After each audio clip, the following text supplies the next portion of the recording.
صحیح بخاری حدیث نمبر 601۔ حضرت عبداللہ بن عمر رضی اللہ عنہ سے روایت ہے کہ نبی کریم صلی اللہ علیہ وسلم نے عشاء کی نماز پڑھی۔ اپنی زندگی کے آخری زمانے میں سلام پھیرنے کے بعد آپ کھڑے ہوئے اور فرمایا کہ اس رات کے متعلق تمہیں کچھ معلوم ہے؟ آج اس روئے زمین پر جتنے انسان زندہ ہیں 100 سال بعد ان میں سے کوئی بھی باقی نہیں رہے گا۔ لوگوں نے حضور صلی اللہ علیہ وسلم کا کلام سمجھنے میں غلطی کی اور مختلف باتیں کرنے لگے۔ ابو مسعود رضی اللہ عنہ نے یہ سمجھا کہ 100 برس بعد قیامت آئے گی، حالانکہ آپ کا مقصد صرف یہ تھا کہ جو لوگ آج اس گفتگو کے وقت زمین پر بستے ہیں ان میں سے کوئی بھی آج سے 1 صدی بعد باقی نہیں رہے گا۔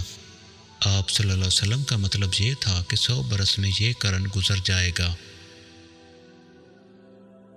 صحیح بخاری حدیث نمبر 602۔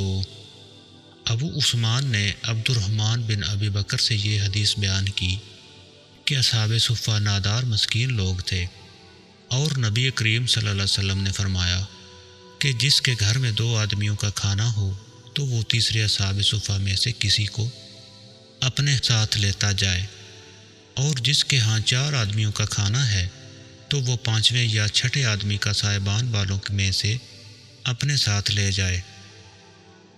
پس ابو بکر رضی اللہ عنہ 3 آدمی اپنے ساتھ لائے، اور نبی کریم صلی اللہ علیہ وسلم 10 آدمیوں کو اپنے ساتھ لے گئے۔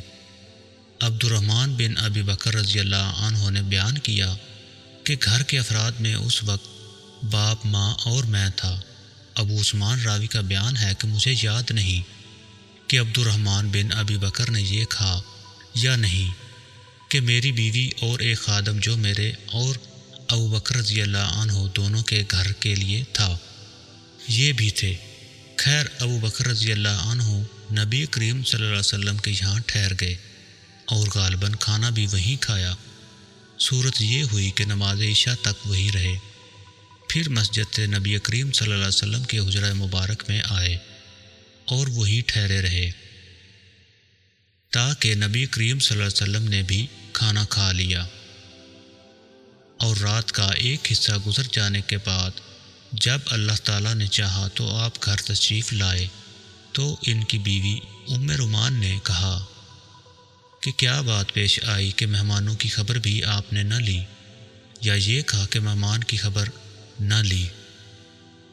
آپ نے پوچھا کیا تم نے ابھی انہیں رات کا کھانا نہیں کھلایا؟ ام رومان نے کہا کہ میں کیا کروں، آپ کے آنے تک انہوں نے کھانے سے انکار کیا۔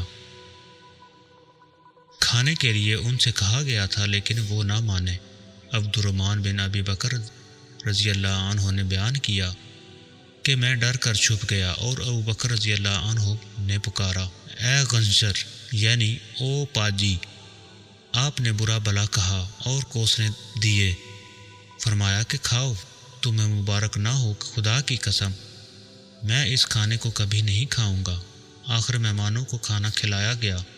عبد الرحمن رضی اللہ عنہ نے کہا خدا گواہ ہے کہ ہم ادھر ایک لقمہ لیتے تھے اور نیچے سے پہلے سے بھی زیادہ کھانا ہو جاتا تھا۔ بیان کیا کہ سب لوگ شکم سیر ہو گئے اور کھانا پہلے سے بھی زیادہ بچ گیا۔ ابو بکر رضی اللہ عنہ نے دیکھا تو کھانا پہلے ہی اتنا یا اتنے سے بھی زیادہ تھا۔ اپنی بیوی سے بولے بنو فراس کی بہن، یہ کیا بات ہے؟